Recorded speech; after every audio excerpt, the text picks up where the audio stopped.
Market Taguig po tayo. So ito yung SM Maora. So ito yung mga bus, yung jeep puntang Guadalupe. So dito kasi sa market maraming sakayan dito, kahit mga provincial buses meron na din dito. So kung tatanong kayo sa mga biyahe dito, ask nyo lang sa comment section and then try ko po kayo sagutin. So ito po yung pila ng mga bus na papunta naman ng iba-ibang lugar. Parang mga P2P bus to karamihan. So dito po meron ding diretso ng bus papunta ng Ayala sa may EDSA corner Ayala station.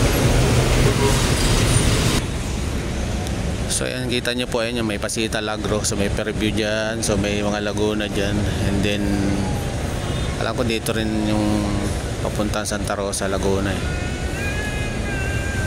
And then yung mga jeep naman papunta doon sa lugar na yon. So doon ako sasakay papunta ng Ayala, sa may Shell, sa may corner ng Ayala at saka EDSA. So ayun po, yun yung BGC bus, ayun yung umiikot.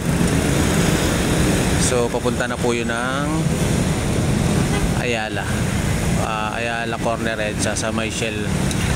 So ayun, diretso na po yun doon, and then pagtawid doon na yung Ayala terminal.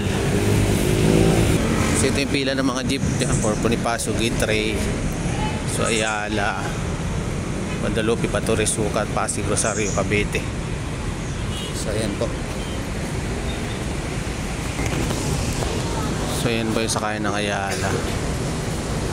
So yun lang po. Kung may katanungan kayo, ask nyo lang sa comment section and I try ko po kayo sagutin, kasi para hindi po mahaba yung video natin. Maraming salamat po.